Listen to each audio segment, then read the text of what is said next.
Ang mga wrestlers. Nang pumasok sina Krishna at Balaram sa arena, narinig ang tunog ng iba't ibang banda na nag-aanunsyo ng laban sa pakikipagbuno.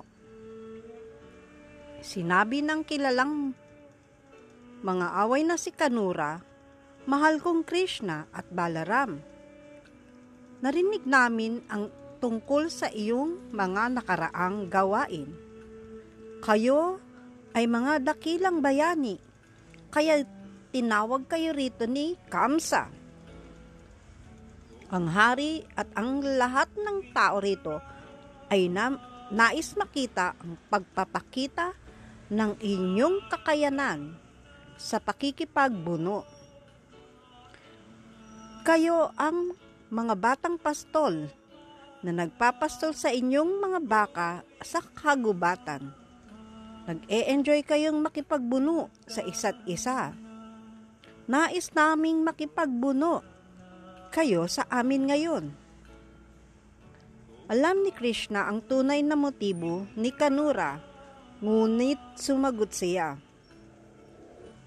"Ang alok na ito ng pakikipagbuno ay isang malaking pabor. Ngunit kami ay simpleng mga bata lamang. Nakikipagbuno kami sa kagubatan kasama ang mga batang kaedad namin. Hindi tama na lumaban kami sa mga magagaling na mang-aaway tulad ninyo." Sumagot si Kanura,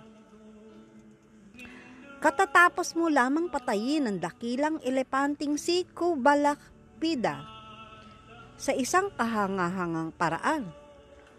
Kaya't nais kong makipagbuno sa iyo, at si Mustika ay makikipagbuno kay Balaram." Nagsimula ang laban sa pakikipagbuno ni Krishna at Kanura, at si Balaram at Mustika ay naglock sa isa't isa mula kamay hanggang paa at nagsimulang magpambuno.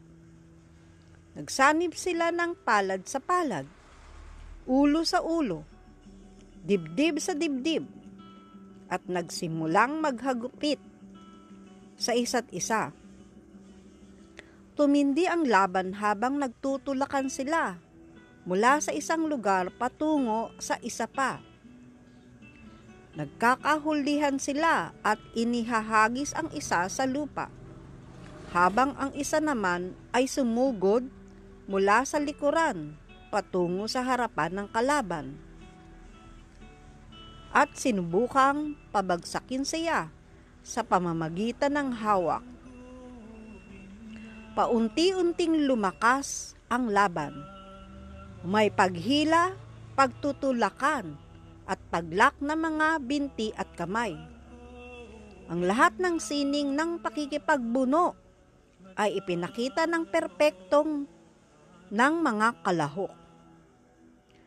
Ngunit marami sa mga nanonood ang nagsimulang mabahala nang makita ang mga batang tulad ni Krishna at Balaram na nakikipaglaban sa mga malalakas na kalalakihan.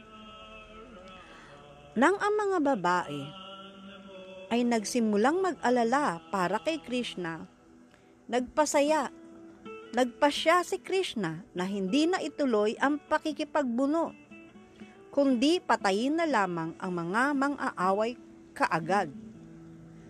3 beses sinuntok ni Krishna si Kanura gamit ang kanyang kamao. Napahinto ang dakilang mga away, ngunit umatake pa rin siya kay Krishna, tulad ng isang lawin na sumasalakay sa isa pang lawin. Nagsimula siyang humataw sa dibdib ni Krishna, ngunit si Krishna ay hindi natinag. Tulad ng isang elepanteng hindi apektado kahit tamaan ng isang korona ng bulaklak. Agad na hinawakan ni Krishna ang 2 kamay ni Kanura at paikot-ikot sila ng paikot. Namatay si Kanura dahil sa aksyong iyon at ibinagsak siya ni Krishna sa lupa. Hinataw ni Balaram si Mustika na nagsimulang manginig at bumagsak na parang isang puno na natumba ng isang bagyo. Pagkatapos mamatay ang dalawang mga away, sumulong ang isa pang mga away na nagngangalang Kuta. Agad na pinatay siya ni Balaram nang walang kahirap-hirap. Sumulong naman ang isa pang mga away na si Sala at agad siyang sinipan ni Krishna at nabasag ang kanyang ulo. Sumunod na sumulong ang isa pang mga away na si Tosala at pinatay siya sa parehong paraan. Kaya't ang lahat ng magagaling na mga away ni Kamsa ay napatay. At ang mga natitirang mga away ay nagsimulang magsitakas mula sa arena dahil sa takot para sa kanilang mga buhay. Lahat ng mga batang pastol na nanonood sa pagtitipon ay lumapit kina Krishna at Balaram at binati sila ng may matinding kasiyahan. Habang tumutugtog ang mga tambol at pinag-uusapan ang tagumpay, tumunog din ang mga kampanilya sa paa ni Krishna at Balaram. Lahat ng tao ay nagsimulang magpalakpakan